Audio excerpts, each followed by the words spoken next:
अच्छा जी, अब एक और बड़ी इंपॉर्टेंट चीज है जो कमर की दर्द की वजह बनती है, लेकिन उसकी भी काज कोई भी नहीं होती, खुद से डेवलप्ड की हुई वो काज होती है जो कमर के दर्द का बायस बनती है। क्या? जिसे हम कहते हैं हाइपर काइफोसिस। Hyper kyphosis.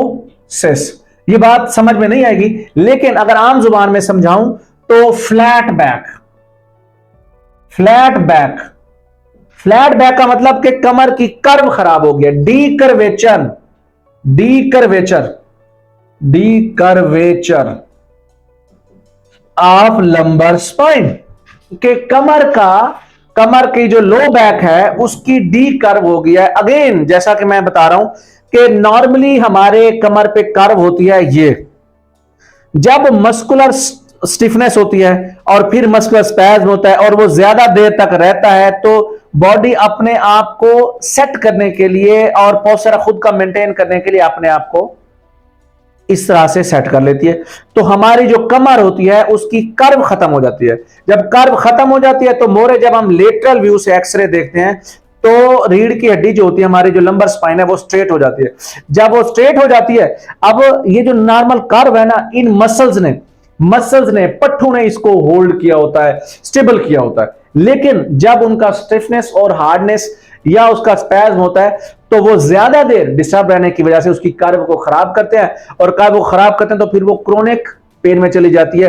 फिर ये डी कर्वेचर जो है, ये जो हाइपर कैफोसिस है, ये जो फ्लैट बैक है, फिर आहिस्ता आहिस्ता ये डिस्क बल्ज को जन्म देती है, और डिस्क बल्ज से पूरी रीढ़ की हड्डी का बेड़ा गर्क होता है, और फिर शियाटिका और बहुत सारी कॉम्प्लिकेशंस होती हैं। लेकिन अगर स्टार्टिंग पे, लेकिन ये भी स्टार्ट एक्यूट तो नहीं होता, लेकिन फिर भी 2-4-5 महीने से मस्कुलर स्टिफनेस रह रही होती है, तो फिर ये कर्व डी कर्व हो जाती है, कर्व इसकी खराब हो जाती है और फ्लैट बैक हो जाती है, फिर कमर का दर्द शुरू हो जाता है। और कुछ पेशेंट कंप्लेन करते हैं, अगर जिनमें ज्यादा मसला हो, तो जिन्होंने जो ज्यादा हार्ट डरामी का शिकार हो, जिन्होंने अच्छे डॉक्टर को ना चेक कराया, तो फिर क्या है, उनमें ये कॉम्प्लिकेशंस आती हैं कि पेन जो है वो नीचे टांगों में रेडिएट करना शुरू कर देती है, और जब वो टांगों में रेडिएट करना शुरू करती है तो फिर वो अच्छी खासी कॉम्प्लिकेशंस हो चुकी होती है। और इस तरह के पेशेंट में पिरिफॉर्मिस के भी मसले मसाइल आ रहे होते हैं, वो अलग टॉपिक है, वो मैं तफसील से बताऊंगा कि पिरिफॉर्मिस क्या होता है।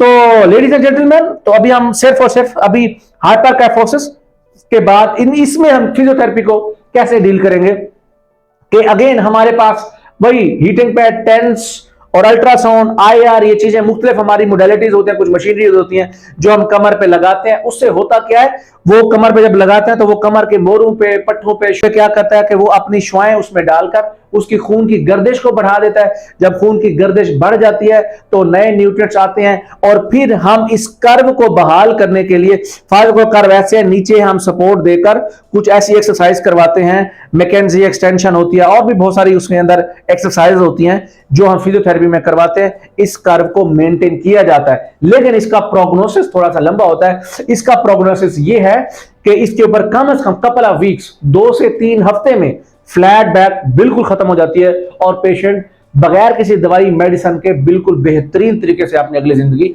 बसर करता है। लेकिन एक बड़ी इंपॉर्टेंट बात, जिनमें ये फ्लैट बैक होती है और क्रोनिक लो बैक पेन हो जाती है, ज्यादा देर अगर कमर की दर्द रहती है तो वो पूरी कमर के पट्टे और नीचे टांगों वाले मसल को अफेक्ट करती है। इससे बहुत सारी प्रॉब्लम्स आती हैं।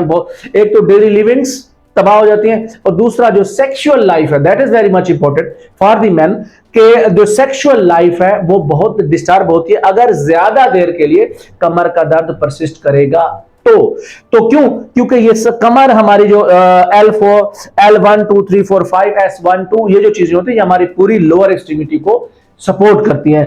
तो ये सारी कॉम्प्लिकेशंस हो सकती है, लेकिन अगर इन कॉम्प्लिकेशन से बचना है तो वाहिद हल क्या है, फिजियोथेरेपी। फिजियोथेरेपिस्ट को चेक करवाएं, किसी भी अच्छे फिजियोथेरेपिस्ट को चेक करवाएं, अच्छे से ट्रीटमेंट लें, 2 से 3 हफ्ते में टोटली रिकवर।